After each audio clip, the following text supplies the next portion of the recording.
there, welcome to Joyful Noise Learning. I'm Ashley. I homeschool my 3 kiddos and I'm married to a techie musician, and my favorite trilogy is the Back to the Future movies. They're just so fun. Time travel, it's amazing.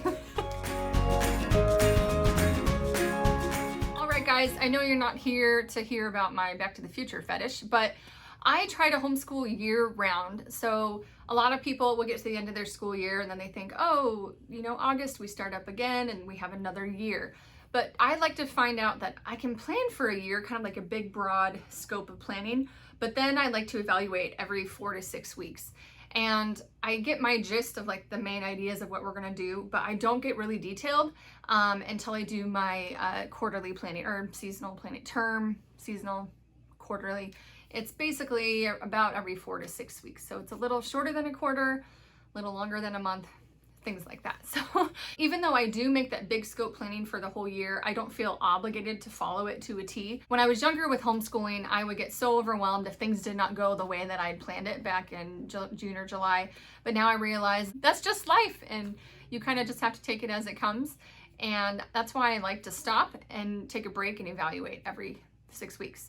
Also, these are the subjects that I teach with all 3 of my kids together. I call them the group subjects.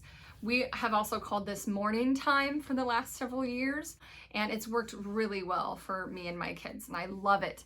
I try to do Bible, history, science, and geography all together with all of them. Doing all these subjects together is perfect for doing living books and to be able to get a lot of subjects covered in a short period of time. So with that being said, this is my curriculum picks for the next full school year. And so for Bible, I plan to start with a whole unit this summer actually, and I want to go through the book of Proverbs with my kids. I realize we have not really done that yet, and we've gone through all our storybook Bibles, and we've done that several times over the last 4 or 5 years, and I'm ready to kind of dive in deep into individual books of the Bible. So we're going to start with Proverbs, and I found some printables online from Leighton Adventures online. I also found a Bible reading plan from The Purposeful Mom online. So we're going to be doing that throughout the summer as an entire family. After that, I'd like to start where we left off in reading through the Bible. Our picture book Bible ends in Acts, basically, so we're going to pick up where we left off and go through Romans and some of the Paul's letters, and I'm going to try to read them together with my kids in a nice kid-friendly way, and maybe even look at Not Consumed and her resources for devotions for kids, definitely for my oldest, because I want to train her in doing a quiet time on her own. I think she's definitely ready for that. So I'm going to use whatever resources I have for that and focus on those things.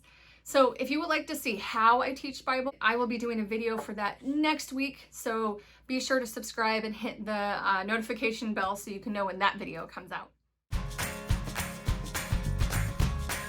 That brings us to history.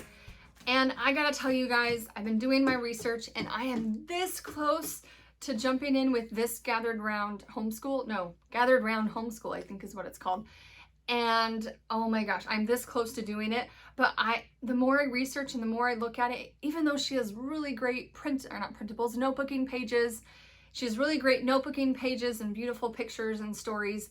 It's basically what I do already with my kids in planning units for them. She's just done all the hard work already, and I understand that's what you would be paying for, but I know that I can do this on my own for a fraction of the cost. I did see the government unit. It's a mini unit, she called it, and it looks pretty incredible, and I might jump in with that one. So after we do that, then I want to hit up a few time periods that we haven't covered yet with my kids in our homeschool. So a few of them are ancient Africa, ancient Greece and the Roman Empire, Middle East, sections in the Middle East we haven't talked about yet. And I want to touch on the Renaissance, and then I also want to do the Civil War. And I think it's so fascinating. I picked these eras several weeks ago before anything that's currently happening in our country was happening. I think these are going to be really great topics to be covering with my kids, given the current state of our country. So I might not even go in order. We might start with the Civil War, I believe, and cover that era. So I'll basically probably create my own unit for these topics, and I'll use the book list that I find. Corbin, they can see you. I forgot what I was saying. So I'm going to look at the book list that I find from the Beautiful Feet books. They have great book lists. Read Aloud Revival has some book lists for time periods as well. And very soon I want to do a video on how I do my own history and science units. So if you want to join in on that, let me know. Have you guys ever tried to make your own units before? Or do you like having the plans all planned and laid out for you? So let me know down in the comments. Another thing that I've realized with picking all these topics is I've been homeschooling for 7 years now, and I've collected and accumulated so many resources. So I thought maybe I don't necessarily need to go outside of what I already have in order to do homeschool this year. So I went through my giant closet over there with all the stuff that I have, and I found a few things that are going to work well with some of our history units. I have Augustus Caesar's World, so that's Roman Empire there, isn't that? By Genevieve Foster. I know these are amazing and I can't wait to use it. We have George Washington's World as well. I also have the activity book from Story of the World, and we did the ancient times Story of the World back when my oldest was in first grade. So I may not necessarily use the book again, but there are some great activities in here that we're going to do, and we didn't even finish all of them. So there'll be a few that we can cover that we didn't get to do yet. So that brings us to science, and I realized we haven't done astronomy in a while, and I had in my big closet an astronomy curriculum all ready to go. So we did Apologia astronomy back when my oldest was also first grade, and we actually didn't finish it. So this is going to be a great time to do this again, and I think she will love it, as long as with my 2 younger boys, and they haven't had it yet technically. So I also think she was a teeny bit young for some of the stuff that we did in here. So this is going to be a perfect time for her to be able to do this again and actually be the right age to do science with us. So we're going to do some astronomy. I also saw from Beautiful Feet Books History of Science pack, and it looks like so much fun. I really think my daughter and my kiddos would love that. So we might look into that for the second half of the year as well. We have used Beautiful Feet Books in the past. They are amazing. We used their Early American Lit pack and their Around the World with History, no, Around the World with Picture Books. I can't say it.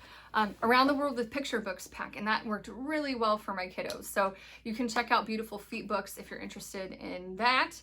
And if you are not like me and you like a little more structure for unit studies and you want someone to tell you what to do and when to do it, I recommend My Father's World, actually. We did do one unit, Exploring Countries and Cultures, with my kiddos several years ago from My Father's World, and it was really great. We really did enjoy it. I was just looking for a little more flexibility with our units, but if you're one of those people who needs that extra structure, then I would definitely check out My Father's World. Finally, that brings us to geography, and I love going over and focusing on one continent with my kids each year. And last year we did Europe, and then the year before that we did the US, not technically a continent, but a giant country that we live in. But anyway, this year we're gonna be doing Africa with the Middle East, and we're gonna be learning about that. So I have found that Classical Conversations has great resources for geography. CC Happy Mom on YouTube, and she does songs for all the geography for Classical Conversations. And we learn those songs, and that helps us discover where things are in the continents. We also like to draw the continent, and I did Draw Europe last year with the kids, and so I'm gonna grab the Draw Africa book and we'll draw through Africa throughout this year. So there you have it. That is my picks for our group studies for Bible, history, science, and geography. If you have any questions, please let me know in the comments. And I'd love for you to check out my free resources in the comments as well. I've got my favorite preschool resources list and my favorite kindergarten resources list, as well as a quiz to learn what your homeschool learning style is for your family. So be sure and check those out. And if you'd like to see my videos for each of my individual kids, those will be coming up next. So have a great day, and I'll see you next time.